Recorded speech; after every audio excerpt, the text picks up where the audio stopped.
Alright, we've got both of the units built, and again I'm going to go over this one more time to make sure that you don't get these backwards. Let's go ahead and set the two pieces together, and as we're looking at them, it's going to be fairly straight across the back, and you're going to have the V'd sections here. And as they're sitting like this, if you look at the ends, at this point they should be canted upward on both sides. Let's go ahead and grab our parts tray and move it out of the way. Go ahead and swing our rear chassis assembly down towards the back so it's sitting just like this as it is in the manual. And we're going to first install the rear A-arms on. So looking at them, I'm going to keep these in the same position as they are, again with the flats towards the back and the angled parts towards the front here, and that's the position that we're going to install them in. Let's go ahead and take one of the A-arms and pick it up. We're going to use our shafts here and go ahead and install one from the back of the bulkhead. It's going to go through the upright brace, and then go ahead and put your finger on the inside here and only push the hinge pin in until you can feel it. At that point, let's go ahead and grab our A-arm.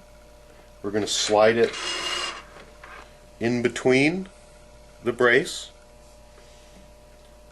and then go ahead and feed our hinge pin the rest of the way through.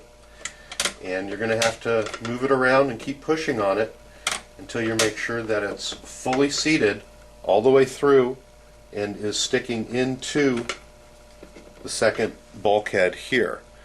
This one right now is not aligning up very well for me, so I'm going to have to move this brace around. There we go, until it slides in. When it slides in, there should just be on my pinky, about a pinky width, a little bit less of the hinge pin still sticking out. And you should not get any binding going on the rear suspension A-arm. Let's go ahead and turn it around. We're going to do this again on the second side. We're going to grab our hinge pin.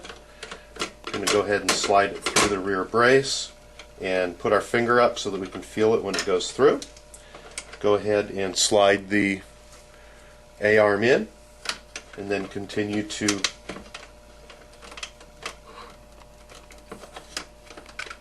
feed the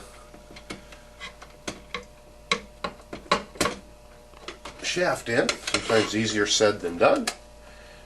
And again, we need to make sure that everything is lined up properly here and that the hinge pin pushes all the way in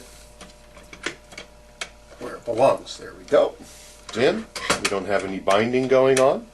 So now our hinge pins and our A-arms are successfully connected on the inside.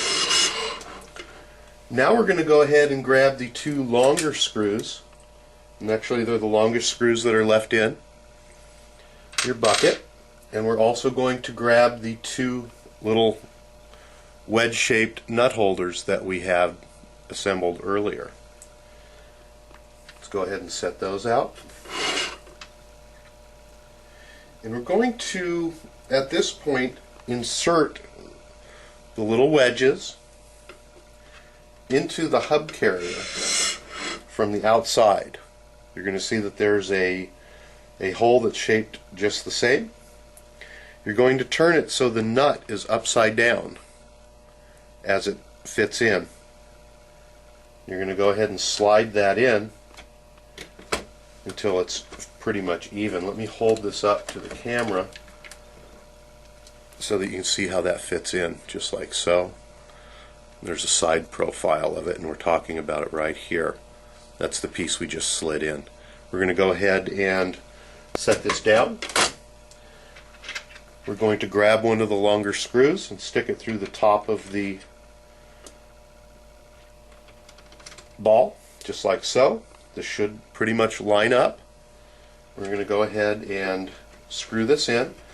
I'm going to go ahead and hold my thumb over this little wedge to make sure that we're actually getting our screw threaded in there. Sometimes when you first start off, it needs to find its position in there, which it doesn't want to seem to be doing at the moment. You have to find out why it doesn't want to push all the way in. You can do that by peering down the hole. And I'm at this point going to stick my Allen wrench in there and just pop it into place. And hold my thumb on it so that it's lined up. Go ahead and give this another shot. Now, one of the things that can happen, that just happened, is as I tilted this out, my dog bone fell out of the slot and it did not allow me to put this in the proper position. So I'm just going to turn it till the dog bone goes back in. And go ahead and try to put this screw back in again. For some reason it doesn't want to get threaded into that nut. There we go. It's going in, and I feel it catching on the nut now. We're going to go ahead and screw this in until it's tight.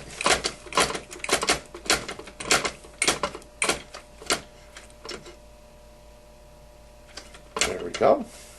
Now we have the this side of the A-arm and the hub carrier and the bottom A-arm all secured, and we have our hinge pin in. Let's go ahead and repeat this process on the other side.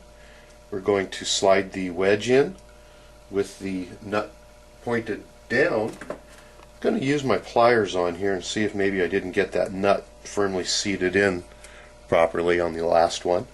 It's seated in properly. I'm going to put it in with the nut facing upside down. Going to go ahead and slide it in. Going to use my Allen wrench here to make sure that the hole is lined up properly on the inside. And again, my axle came out, so I'm going to slide it back in by turning it. And we're going to go ahead and thread the screw in. This one's lining up just perfectly. It's going in just fine. Okay, that's all that there is to page number 34 on the HPI Baja SS tutorial. And as soon as we get this screw in, we're going to be able to pick up the rear chassis here and see that we've actually been doing a little bit of work. You're going to want to make sure that you don't have any binding on your rear suspension. If you do have any binding, this is a great time to double check and find out why and get it taken care of. The other thing that you're going to want to do is to make sure that sitting on the table when your A-arms are flat, that you don't have any binding in your suspension, or actually you should say that the suspension is not causing any binding on your drivetrain. Go ahead and lift it up so that you're at full droop and do the same thing. And again, make sure that there is no binding going on.